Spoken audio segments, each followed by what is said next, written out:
So, a really quick sum up of rumination is that there's intrusive thoughts that are holding you in a pattern, and the thoughts are often holding you in events that you haven't been able to process, or potentially it can be fears. You can be fearing different things you believe might happen in the future. And a lot of the time, what it is like our fear of ourselves, fear of our emotions. So you can start ruminating about being stuck. Why can I stop this mind chatter? Why can I stop the thought process? Why can I not stop thinking about what happened 10 years ago? Insight and Awareness Spiritual Explorer. Soul intuitive, emotional and spiritual mentor and award-winning author Lorraine. Welcome, explorers, and thank you for being part of the adventure. This podcast is about exploring life and looking at it from a spiritual perspective, but we want to look at lots of things so that we can build a better understanding of what is impacting us, influencing us, and how do we come back to our authentic self. So if you are someone that is interested in being self-reflective and understanding yourself better, I'm sure you're going to love the episodes that we have. So today we're bouncing off an email I got from Carla, who asked, and I'm smiling because she put it in such a comical way, but she would like to know more about rumination and how to stop it. And just know, Carla, that you did give me an absolute giggle. So, rumination is when we become stuck on a thought process, and it doesn't have to be just one thought. It can be exploring a scenario, it can be reliving a past, but our mind chatter is what I refer to it as, is just going over and over and over again. And the simplest way to explain it, it's like jumping on a mind thought merry-go-round. And you might jump on the horse, you might jump on some other, swan thing or whatever, but you're still going around the same circuit. You're just going around and around in those thoughts. And rumination means that you're stuck. You're not finding a solution. You're not finding a way to walk forward. And what happens is sometimes what we're ruminating about can lessen, and we just sort of suppress it down for a while, and then something triggers us and away it goes again, and you can be stuck on that merry-go-round of thoughts for some people for a very long time. I'm sure we've all met someone that, had a divorce 20 years ago and that's still their conversation. They're still talking about the same thing, they're still saying exactly the same stuff. That's where you can really see an external version of the rumination that's going on in their mind. So, a really quick sum up of rumination is that there's intrusive thoughts that are holding you in a pattern, and the thoughts are often holding you in events that you haven't been able to process, or potentially it can be fears. You can be fearing different things you believe might happen in the future. And a lot of the time, what it is like our fear of ourselves, fear of our emotions. So you can start ruminating about being stuck. Why can I stop this mind chatter? Why can I stop the thought process? Why can I not stop thinking about what happened 10 years ago? Those kind of things, which Carla mentioned that, if she doesn't have music blaring, TV blaring, numbed out on social media, that her brain just keeps going and going and going. So what is happening is that when we're looking at something, we like to bring it to completion. So if I had a piece of paper here, I would draw a circle and there'd be a gap. And what we're trying to do is complete the circle so that we feel secure in what we've experienced, how we've processed it. When we don't process it and we suppress our emotions, we build this catalogue behind us. And those emotions generate energy that then generate thoughts that has us riding the merry-go-round. And what a lot of people, and Carla mentioned this, is that she can go to work and then on her way home and for the next 3 hours after she gets home, she's reevaluating everything that she's experienced during the day, but she's doing it with rumination, and she knows that she's repeating thought after thought after thought, and it doesn't go anywhere. Basically, she ends up feeling mentally fatigued, and she's not alone. A lot of people are doing that. So when you catch yourself out ruminating, because some people do it so unconsciously and so automatically, and it's so familiar to them that they don't think to challenge it. But if you can, ask yourself, what is the problem? What is it that you want to know? Don't do the dance. Don't try and relive every moment. Just ask yourself that one question. What is it that I wish I knew? And sometimes you're going to have to accept that you don't know. So it's like, right, when I do know, I'll ask myself that again. And the reason why I say that is that you want to be aware that the rumination is taking you, spiraling you down into your stored emotions. So when we're ruminating, we're actually re-triggering ourselves constantly, and we're generating up the energy that holds us in that pit. So if you want a visual, think of a merry-go-round on top of a pit, and eventually the bottom of the merry-go-round drops and you fall down into that emotional pit. And then that's what you're feeling when you're feeling really drained and exhausted. And there's lots of different reasons why people do get stuck in rumination. There is the person that is trying to reset their control. So when life throws us events or someone says something we didn't like, or we feel that someone's perception of ours is not matching generally our image of ourselves, because if we're ruminating, we're not really in touch with the truth of ourselves. And we all ruminate. That's the reality. We all have moments where something will get us and we'll go there. It's just how long you stay on the merry-go-round and what you do with the merry-go-round that makes a difference.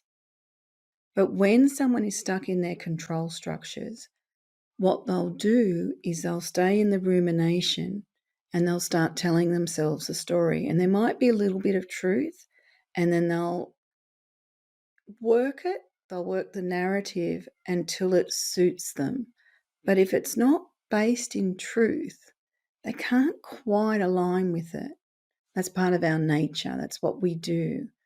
So when you've got someone that is lying to themselves but trying to feel in control, they'll go over and over again, and they're trying to reaffirm the narrative, believing that that is going to create a sense of security for them. Unfortunately, it drops them down into that pit. And if someone does that often enough, and I mean, if lots of people are doing it for years and years and years, what it does is it builds what I would refer to as a cesspit of emotional chaos that backfeeds emotional chaos to them. And people can become addicted to the chaos. So if they're ruminating and they're blaming other people and they're fixated on who has caused them grief, who has caused them hassles, who has caused them to have image failure, who has abused them, you'll see that they can't quite hold their own narrative, so the story keeps changing a little bit. Or the story stays the same, but the energy gets stronger and stronger and stronger. And that is why when some people are talking about things that happened 20 years ago and you see them and they're emotionally reactive as if it happened yesterday. And that's because they've held that energy and those thoughts and those built beliefs around it that are holding them in the traumatized situation or the negative self-belief. When we're actually looking at whatever it is that has got us ruminating, if we can take a step back and try and be an objective observer, and I know when you're in it, that is extremely hard to do. But when you do, and you watch your own thoughts, become the observer of your own thoughts, ask yourself the question, is that true? Or is that the story I want to be true? Or is it reinforcing a belief system that is making me feel not good enough, increasing my shame, making me feel guilty, or holding me in a sense of humiliation? And when you recognize that, the issue that you're trying to deal with becomes about the shame reaction. It's the source, but if you can break the reaction to it, if you can get really honest about the reaction to it, you've got a path to which you can walk forward. So you need to sort of sit with that for a while to really let yourself contemplate what it is that you're ruminating about and what is the motivation for the rumination. And that will give you somewhere to go. Because when we're on the merry-go-round of rumination, we can't see a path off. We're reinforcing back to ourselves. We're trying to justify how we feel a lot of the times. And it is normally when something has overwhelmed us. So someone, say, treats you poorly, or put it politely. You know, if you've been in narcissistic relationships and you've been gaslit, the confusion that that creates has you ruminating because you're trying to put the dots together. 1 + 1 = 2. I've got this happened and this happened, but I can't make it work out to a logical solution that makes any sense to me. And in those situations, there's a couple of things. If you are in a narcissistic relationship or someone is displaying narcissistic traits where they're completely indifferent to how their actions and their words are actually impacting and affecting you, you need to acknowledge that they are indifferent to you. And what they're doing is not about you, but you've become an arena that they're acting out their crap on. And if you can do that, you step back again into the observer. Now, to do that, you've got to be prepared to look at whatever that is. And the problem with us is that sometimes we know we're not going to like what we see, so we try to avoid it. And that is an easy way to throw us on the merry-go-round of rumination, because we start looking for the story that is going to pacify me. So really what we're choosing is, do we want the story that we tell ourselves that we're not going to quite believe anyway, or do we want to hold and sit in the truth that we can observe? Like everything, sometimes we can't see the full truth. So we need to acknowledge that, okay, I've got a snapshot of this. But what I do understand, I am going to recognize and acknowledge. I may not understand it, but I'm going to acknowledge this part of it. Rumination will have us live our past traumas. It will build the momentum of our anxiety. It will tell us that nothing is going to work. It will make us become consumed with our victimhood. So the longer that we stay in ruminating about something, the harder it is to recognize that we are traumatizing ourselves, we are putting ourselves into victimhood, or that we are making it harder for ourselves. Because what we want to do is justify that we are a victim to something, and that's what's caused us to be here. But when you look at rumination as a pattern, a merry-go-round that we've jumped on, it can empower us to say whether or not we want to stay on it. Now, the truth is, if we are completely overwhelmed, if we are traumatized, if we have not been able to deal with our emotions, then rumination can become, like I said before, an addiction, and we can tell ourselves that we're relieving it, we're venting, we're getting it out of our system. This is helping me get away from it. Now, there's a bit of a truth to that to start with. If you've had an experience that you don't understand, sometimes you need to ruminate about it because it's incessive thoughts, to see the different elements to it. It's when you're stuck there, right? If you're overthinking something, you're adding more and more thoughts to what you started with. Rumination builds our anxiety, and then as our anxiety builds up, then we feel more and more out of control of our perception of reality. Anxiety causes us to feel like something bad's going to happen, or we're going to end up in the shame, humiliation, or guilt, or we're going to be judged. So sometimes what we're trying to do when we're ruminating about where we're going to, it will have us trying to, I call it scenario build, where we're trying to anticipate everything that we need to be ready for. Now, the reality is we can't do that. We can't anticipate all the potentials that we may experience, and we know that, which then builds up our anxiety again. So rumination takes us often in the opposite direction to what we're telling ourselves. We want the result, so we've got to think about this. That is different to contemplation or being self-reflective. Sometimes you've got to give yourself permission to go, I don't know. I don't know how I feel. I don't know what this is. I don't know. I'm just not going to do this to myself. I've had traumatic experiences where I would wake up thinking about it. And every morning before I got out of bed, I would be ruminating about the experiences that I had. I was trying to put the pieces together, except the rumination was making me feel worse. It was making me feel helpless. It was re-traumatizing me. And until I got to that point where I could acknowledge that, and part of why we don't like to give that up easily is because we're frightened that if we don't take notice to it, that nobody cares about our pain and our hurt.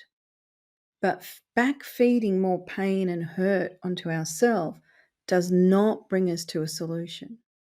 So if you go back to the circle, there's a gap, and sometimes we have to fill it with, I deserve more from myself.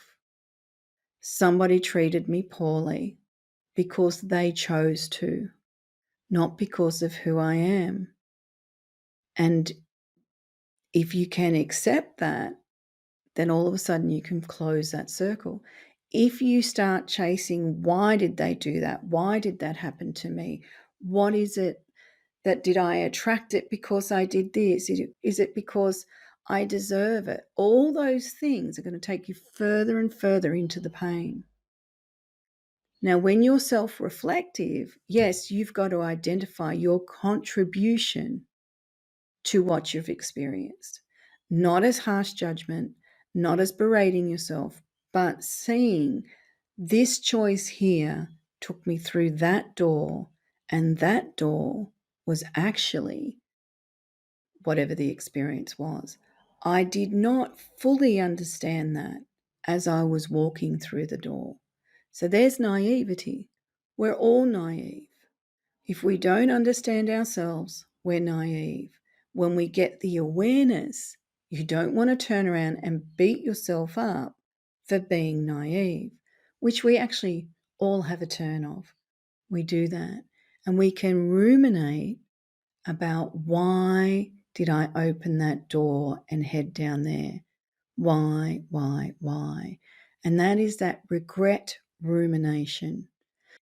We have controllers that are trying to change their perception of reality and anybody else that comes in their orbit to be aligned with their narrative that they're creating. And then you've got the regretter. And they've regretted everything that got them to walk through those doors. So they can become trapped on the merry-go-round of regret, beating themselves up because they were naive. They didn't open that door fully comprehending what was on the other side. And until you experience it, you're not going to know.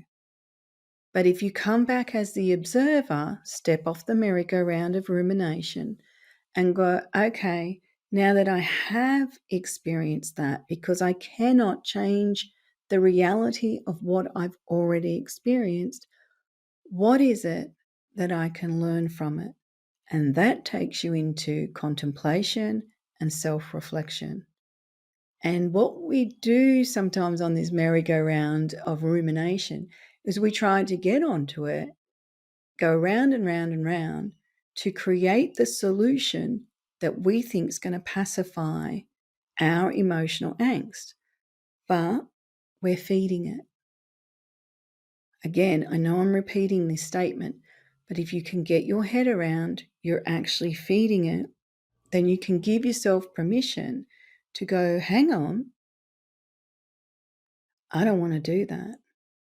So this event that I was telling you about, where every morning I was ruminating, I eventually got to the stage, I was getting out of bed and walking down the hallway and I'd hear myself start just automatically. And I'd go, no, not playing, not doing that. I've already discussed that in my head. I've already worked out that. I already understand that reality. I don't need to relive it. I actually gave myself a door off the merry-go-round of rumination. No, there's no new information in that. So, okay, off I go.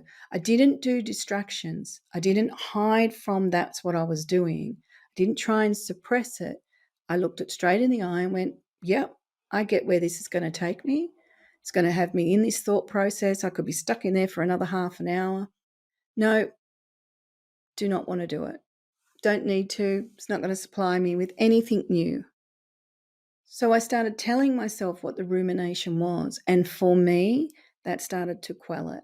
Every now and then, that same thing, that thought will just jump up. Something obviously has triggered me, might not have realized what. And I just go, oh, there's no new information in that. I already understand as much as I need to. If I need to understand more, I'm not going to find it ruminating. So, Carla, to be honest with you, stopping rumination is not easy. It is absolutely not easy. And anyone that's been stuck in it will know that, because you'll think you're away from it. And like I said, you'll go back there.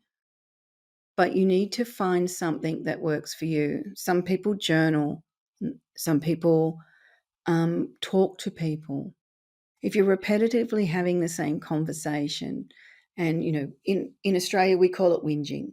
If you just venting,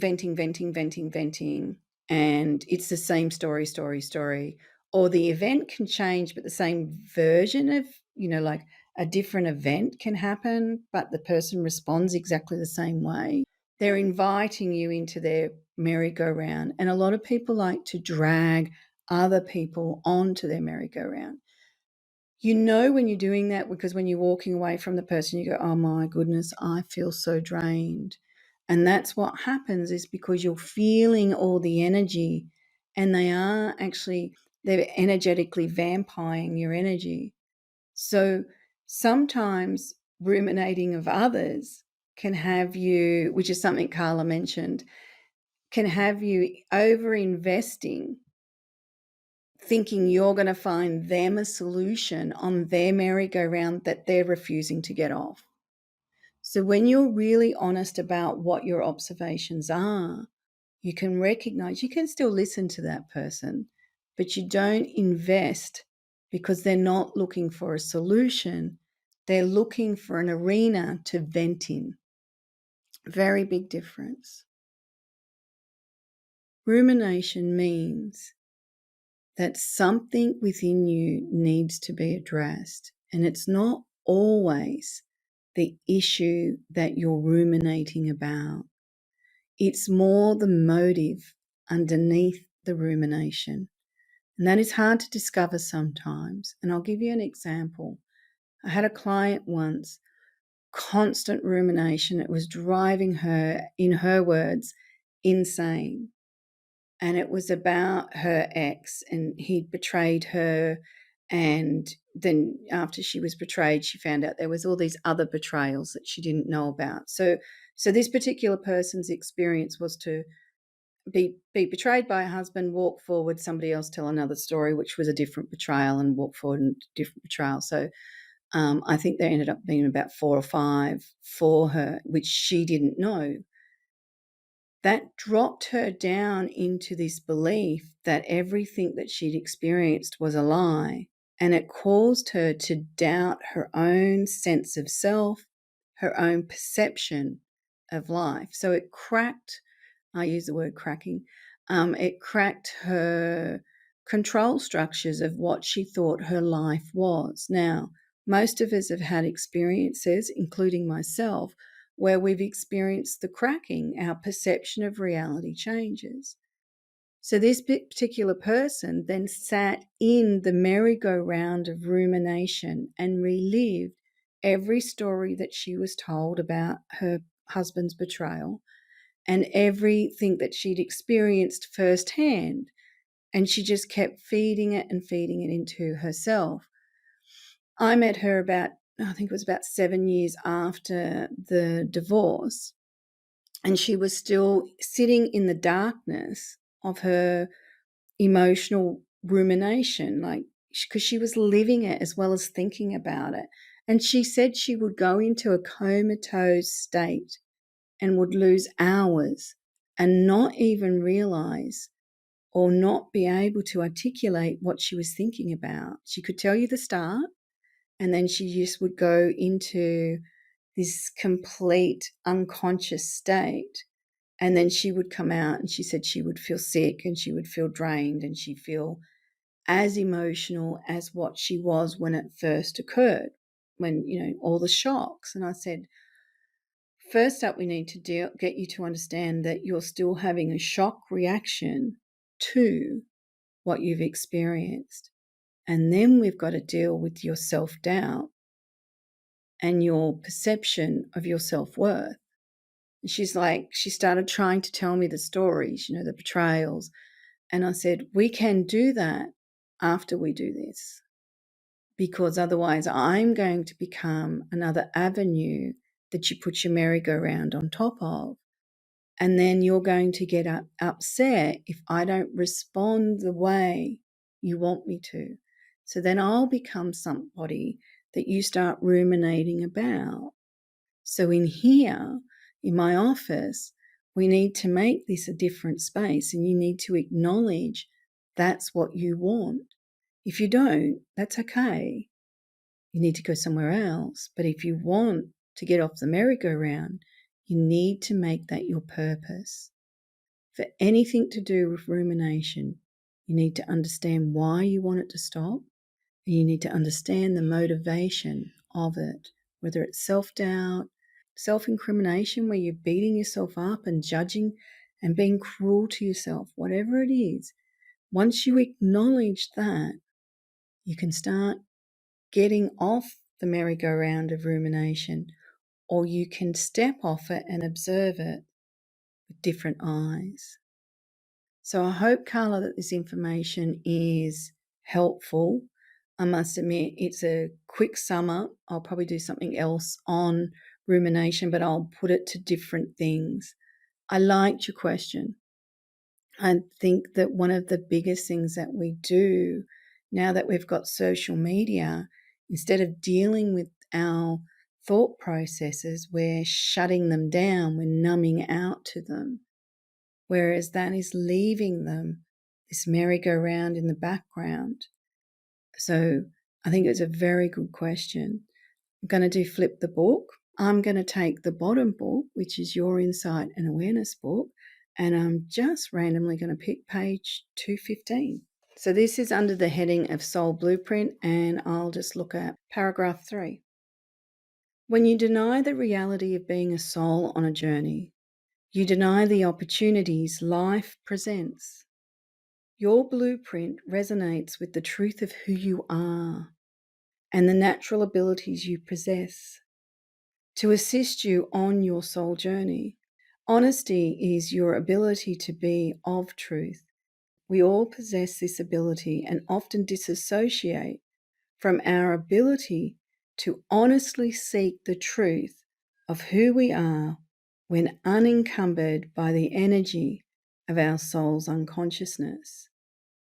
Grace, which we all possess, is your ability to be of truth and to forgive yourself for being and having unconscious energy. When we're ruminating, one of the things we're doing is we're falling from grace. So if you think of your awareness as being with truth, being of grace, or being disassociated and separated from grace, falling from grace, from truth, ruminating is a way that we fall from grace. We fall into the pit of our unconsciousness. And we stay there for as long as that we can't get honest with ourselves. Our honesty is our bridge to grace, to be of truth, and that can move the energy. So if you're journaling, one of the questions that you can ask yourself, what motivates you to fall from grace, fall away from truth, your truth? And what is the bridge that brings you back to respecting and valuing your truth? And that's to rise with grace. So when we fall into the pit of our emotional unconsciousness, so if we're ruminating and we're telling ourselves that we're not good enough, if we feel shame, guilt, shame, and humiliation, those kind of things, or we're overthinking everything, which is then converting into just self-judgment and seeking to see who it is we need to appease or impress or to blame to make us feel better about ourselves, because that's part of the game of rumination, we've fallen from grace.